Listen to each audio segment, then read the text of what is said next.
you talk about the personalized medicine or individualized medicine, so it's getting more and more specific. Of course. Number one is your lab test shows us who you are, right now. It's what is right now. Maybe yesterday you were out drinking and eating fat, then your cholesterol is higher. That doesn't say anything. It's absolute no risk for your heart. But if I see the genes, then I can say there may be a risk for your heart, So we know exactly, because people say you should not eat high cholesterol or whatever fat. This is off the table. Right? This is off the table. This was a very funny political story of the pharma industry, who wanted to sell their medication. Now we know, and farmers can be happy. They can produce butter, they can produce milk, they can produce everything because you can have it. Yeah, so maybe like for nutrition and diet, most of people say, oh, avocado is very good, but maybe it's good for your gene, but not for my gene. Yes. That is exactly that. So that's why the same with nearly everything that we call nutrigenetics.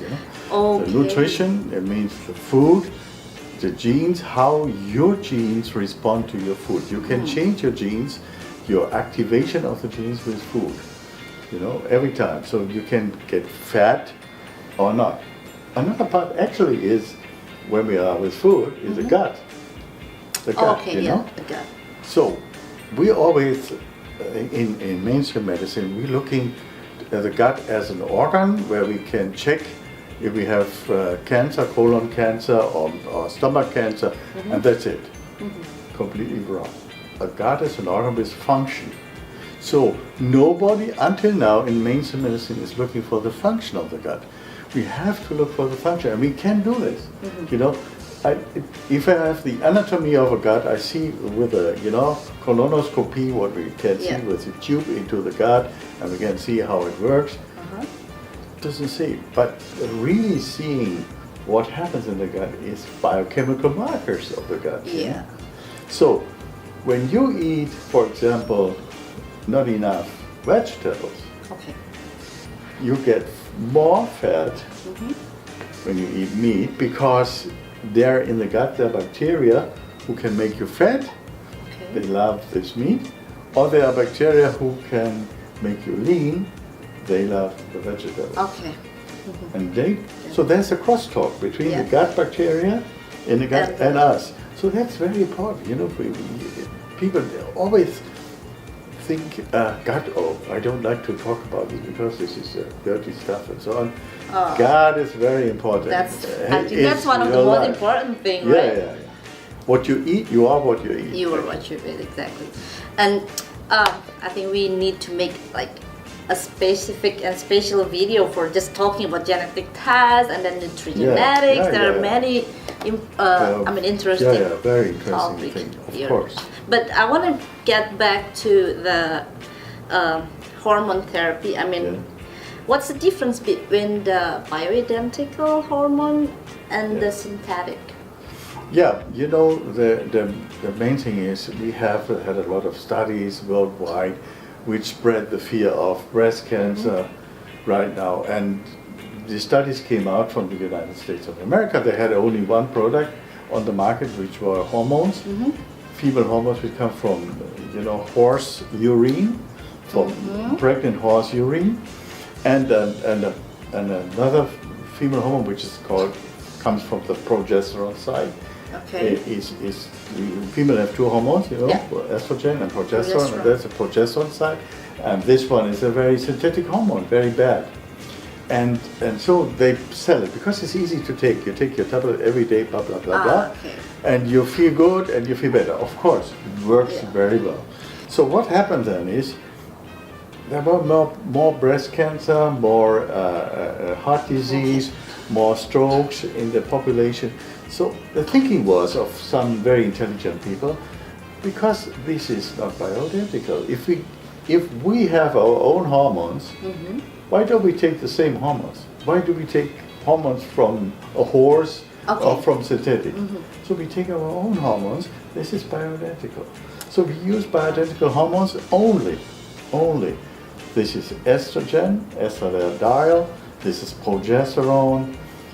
Even today we say progesterone is not so good because in the last big studies which came out, the so-called World Health Initiative studies, WHI, they showed us that the progesterone, people who take progesterone and estrogen have a higher risk for breast cancer, when estrogen alone is lower risk for breast cancer. So estrogen, the female hormone, keep it in your mind, you know?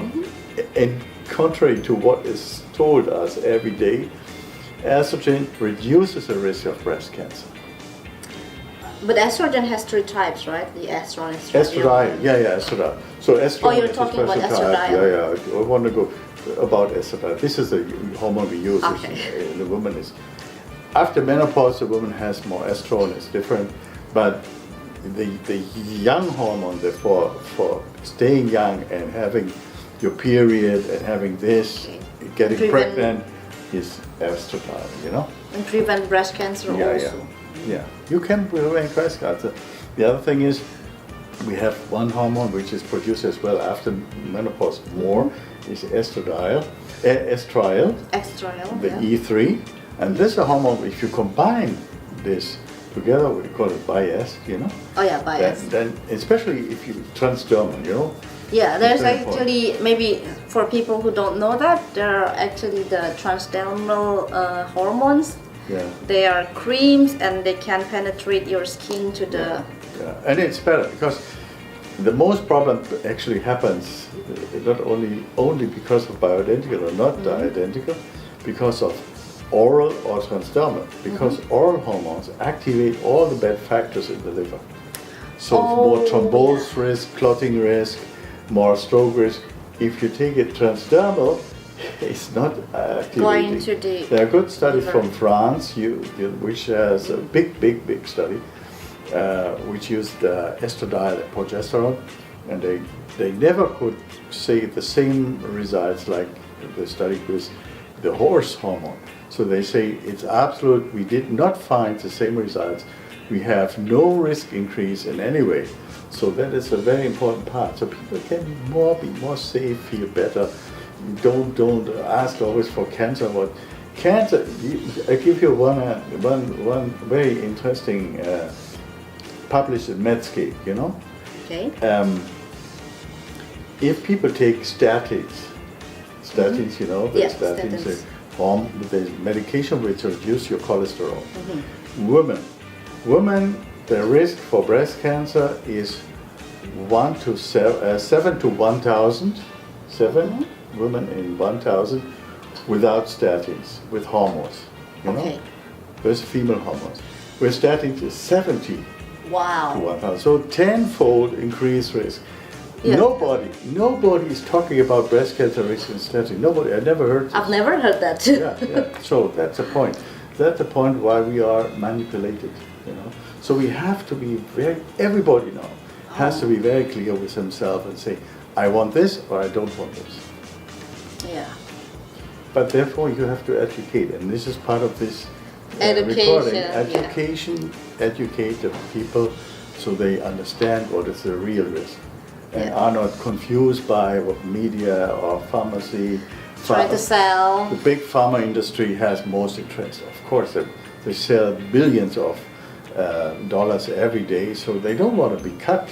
It's understandable. If I would be the boss of a big pharma, I would defend it as well. But the truth is not what they say. The truth is what has come out. Yeah. We need to be really smart. Yeah, especially in statins. If you know, they told us over years not to eat too fat and all this stuff. It's only if you have really genetic problem, then you should reduce it, and then you can take statins, but not just to reduce your cholesterol. Cholesterol is very important. People should know that cholesterol is the basis of all your hormones. It's called steroid hormones. You know, so cholesterol is a one. If you reduce your cholesterol by taking some medication, you have less hormones. That's very easy to understand. And by the way, vitamin D is a steroid hormone as well. So if you take statin to reduce vitamin D as well. So this Oh, is it very reduces important. vitamin D. Yeah. But Professor, who should not take the hormone? Is there any contraindication for the... Yeah, thank you very much for this question. It's a very important question because some people actually cannot take. People who have a hormone-dependent cancer, you know. Okay, The problem is the cancer doesn't come from hormones. The cancer himself, once you have a cancer, the cancer tries to get all the food, all the energy, and the hormones as well, because the hormone keep the cancer living and young. Yeah. So that's why you have to be careful not to take. Better, we right now say better not to take if you have breast cancer, prostate cancer, you know. It is not in ovarian cancer, uterus cancer, but it's not actually in colon cancer. You can take hormones. There's no problem because the studies brought out that if you take female hormone, your colon cancer risk goes down. You know, that's very important. So actually, this is the most important part. Other group is after stroke. Okay. You know, and after heart attack is another question. So, for example, I'm very careful with this. So once you have a real disease, that's a hormone problem. Hormone may become a problem because they work into this disease. They supporting the disease, not the health. Before you have it, they support your health, but once you have it, they support your disease. Yeah. So you have to think every time exactly. Kind of two eyes of sword. Yeah, yes. Okay. It's a Janus head, you know, with two faces, the hormones. You know? So it means we really need to check your cancer genes and everything before we are doing the Yes. We have to do the hormone genes. We have to do check-up, a completely check-up. What I say is very good. Minimum the ultrasound, EKG, have for people who are risky, even higher, higher situation. So it sounds like it's impossible for people going to check themselves to the laboratory without going to the doctor first. I would never advise this because I'm a friend of independent patients, you know, of course. I like it when patients are independent, do themselves. The motivation should be there, but they need for the time always the control of the doctor. And not every doctor. That's the point. Not every doctor, okay? The doctor has to be trained in anti-aging like you are or others are, which were in seminars worldwide, you know. They are good. They know what to do. And so there should be anti-aging doctors or the doctors who are we call it actually anti-aging or functional medicine doctor, you know. So they are in the function of the cells. They know what happens with the cell when I give a hormone to this person or this person or this person. Okay. Now, are there male hormones and female hormones we should treat? Yes. You know, a woman has male hormones and female hormones. Yeah. Better said, female hormones and male hormones. Male hormone little and female hormone male. Men have male hormone and little female hormone. So they both need both. But giving female hormone directly to a man would not help. It's even risky. So what we do is we have a precursor of female hormone, a hormone which is in the growth of the hormones, in the production of the hormones before a female hormone, and becomes a female hormone in men is DHEA. Maybe you have heard about DHEA. It's very good for the brain. It's very good for mental things, for feeling emotional, and has immune effects. So this but is a precursor for men for female hormones. So we like to this. DHEA, if I give it to you as a woman, becomes a male hormone. So I don't give you really male hormones, only in some rare cases, because it's too strong, you know. So I give you DHEA as a precursor, which your body makes out the male hormone it needs, you know. So it's a tricksy. So then we have, of course, more hormones. We have very important is melatonin. Melatonin is the strongest antioxidant against free radical our body produces. Melatonin has extremely good immune function, and everybody knows it. It's not for sleep, but it's for regulation of the sleep time. So when you travel, you know, for jet lag and all that stuff. Yeah. You know? So melatonin. That's why maybe I never had a jet lag actually. Yeah, melatonin. Is extremely important. That's your first question from last time.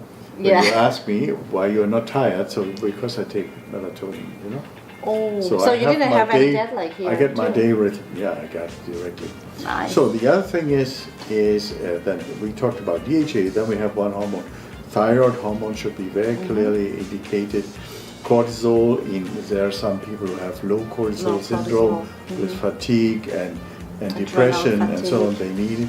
And then is another hormone is actually the growth hormone. Growth hormone is a special thing. It's a very effective hormone, very safe if it's given by the right doctor who's trained in growth hormone treatment. Then it's very safe. So it's not for bodybuilders. It's just growth hormone has nothing to do with growth when you are adult. Okay. For children, yes, but when you're adult, it has to do with the metabolism. Growth hormone builds up muscle and reduces fat. So that's the point. So growth hormone also can be increased by exercise, right? Yes, not too much actually, honestly spoken. Oh, okay. But if you have a low growth hormone for any reason, maybe aging or some diseases, after injury, brain injury, whatever, you have to give growth hormone. That's very important. The only there's something where you should not take growth hormone, of course, when you have cancer. But very important. I have written an article about this and published this just previous in Nature. And there's a very important part that growth hormone is not responsible for cancer because growth hormone it doesn't cause the cancer. It's very safe. Right? It's one of the safest drugs we have because growth hormone produces anti-cancer and pro-cancer, pro-growth and anti-growth. You know. So once you have this together, it is actually, but you have to measure both. So that's why it should be in the hands of an experienced doctors, right? It should be balanced. You can't get it too high or too low. I train people this, but it's in some countries it's not for the daily use. It's not allowed. But mostly in Germany, for example, you can use it, but you have to use it under the restriction that you want to treat aging growth hormone deficiency.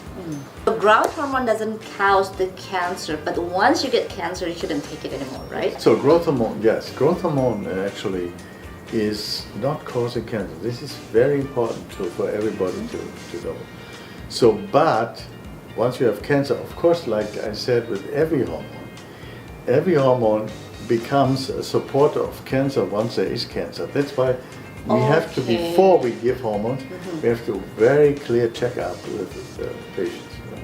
Do we need to check up the hormones regularly? Like how regular we should check it? I would say the first time you have to adopt this is actually after 3 months, and then every half. Every half year we need to keep checking if they're still balanced, right? That should be every half year, and women have to go to the gynecologist. Men have to see the urologist once a year minimum, so there's no risk or increase or whatever. So it's kind of a holistic therapy too, because it's not as simple as we always thought, because people think, oh, I have low testosterone, I should just inject testosterone, but it should be like every hormones can affect another, right? So you cannot just treat one. That's correct. Yeah, you that's why you understand it, you know. So the problem, I always compare it with a symphony orchestra, you know. You have a symphony orchestra. So in a symphony orchestra, everybody has to play after following the conductor. So if there's someone playing yee, you know, that means too much hormones or not, it's not working. You know, then the whole symphony is gone, and maybe people leave the house and there's a damage for the orchestra.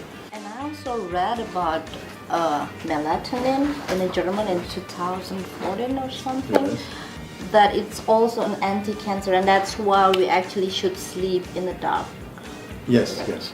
That is a very important part, because there are good studies from Russia, for Anisov and others, who checked the people with sleep deprivation, that is flight attendants, fire brigade people, policemen, you know, nurses and the doctors. Those people have regularly, especially if they do shift working, you know, they have low melatonin, and interestingly, women have disturbance of their period, you know, so the period doesn't come. And on the other hand, they have 38% more breast cancer. Okay. And very important for men, prostate cancer and heart disease. So By that's melatonin yeah, also. Yeah. It's very, very interesting. I'm so happy that I can interview you today. I can ask you a lot of questions. You share us a lot of good information. Thank you I really much. hope we can talk again someday. Yeah, we should. So I have many topics we can talk about. Yeah, I want to talk from about the detoxification chelation, up to immune system activation, cancer maybe like prevention. female and male aging. Yeah, that's very important because they age different. Yeah. You guys live longer than we, so. Oh that's, my God. That's Nice. not correct. Ask Allah, ask God. That's not correct. That's not fair. Okay, thank you so much for your time. And you guys, if you have a question or anything about anti-aging medicine, preventive medicine, lifestyle health and weight management or detoxification, we have our super expert here. And please write on the comment section below if you have a suggestion on what the topic we should talk about next time. If you want me to keep making the video, please like and don't forget to subscribe. Thank you, Professor Michael. Thank you. Nice to see you. Thanks for Bye-bye. watching.